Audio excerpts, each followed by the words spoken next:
we'll be able to change the way we're producing, to bring more efficiency in the way we're producing the airplane. I think they're looking at flexibility, to have the ability to not have to build a whole new plant for the Gripen, just reallocate capacity between Toronto and Montreal to create that space. A program that was meant to secure NATO's airborne early warning future has collapsed, and in the vacuum left behind, a European solution is moving fast and gathering serious weight. France has stepped forward with a $1 billion commitment to Saab's GlobalEye, and that decision landed at the exact moment the alliance's E-7 Wedgetail plan unraveled. Contracts have been signed, production lines are adjusting, and governments across Europe and beyond are recalculating their next move.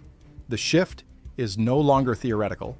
It is unfolding in real time, and it could redefine who controls the West's airborne surveillance market for decades. In late 2025, NATO's plan to acquire 6 Boeing E-7 Wedgetail aircraft was halted, sending shockwaves through defense ministries that had assumed the program would anchor the alliance's airborne command and control structure well into the 2030s and beyond. The collapse did not happen quietly. On November 13, 2025, the Netherlands Ministry of Defense confirmed that partner nations had collectively stopped the acquisition process. Belgium, Germany, Luxembourg, the Netherlands, Norway, Romania, and the United States had all been part of the effort. The United States withdrew first in July 2025, with the Pentagon pointing to escalating costs, delivery delays, and concerns about survivability in highly contested environments where advanced air defenses and long-range missiles define the threat landscape.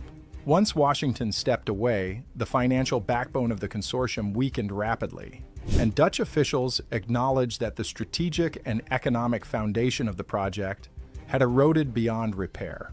The consequences of that decision are enormous because NATO's current airborne early warning fleet is aging out at a pace that leaves little room for hesitation.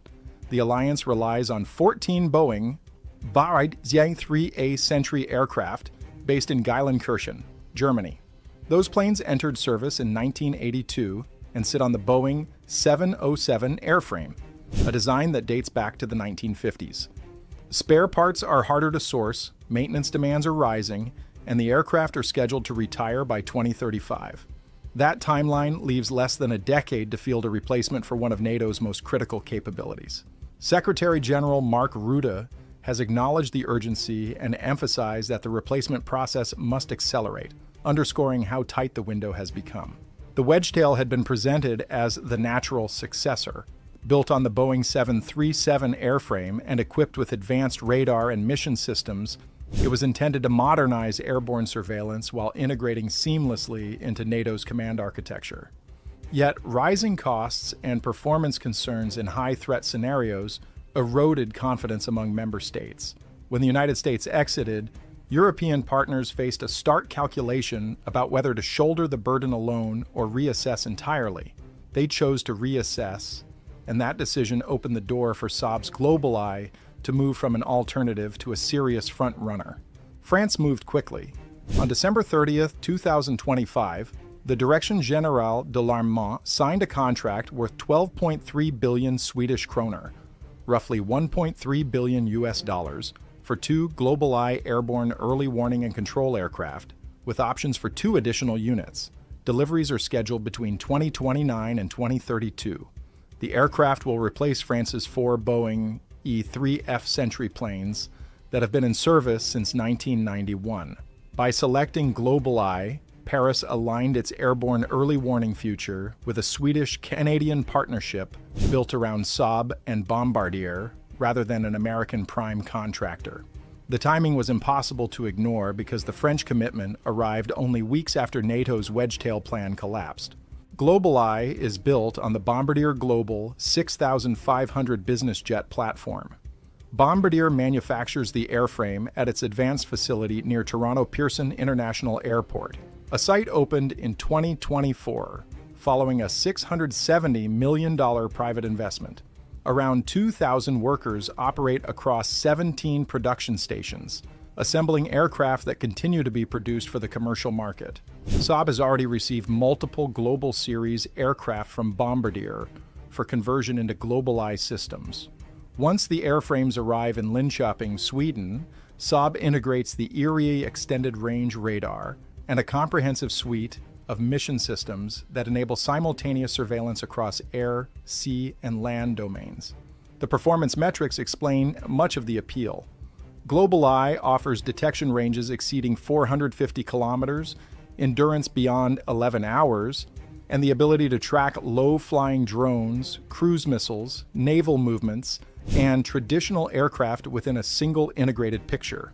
In an era where threats can emerge from multiple directions at once, that multi-domain awareness is not a luxury, but a requirement. The platform's smaller footprint compared to a 737-based aircraft translates into lower operating costs and fewer personnel requirements, a significant consideration for nations balancing modernization goals with fiscal constraints. Cost pressure played a major role in the Wedgetail's unraveling. The larger Boeing 737 airframe carries higher acquisition and sustainment expenses, and as the program evolved, projected costs rose beyond initial expectations. At the same time, NATO members face ongoing pressure to meet the alliance's benchmark of spending 2% of GDP on defense. Every procurement decision is scrutinized through that lens. In contrast, the Global 6500 platform remains in active commercial production, ensuring steady parts availability and established maintenance networks.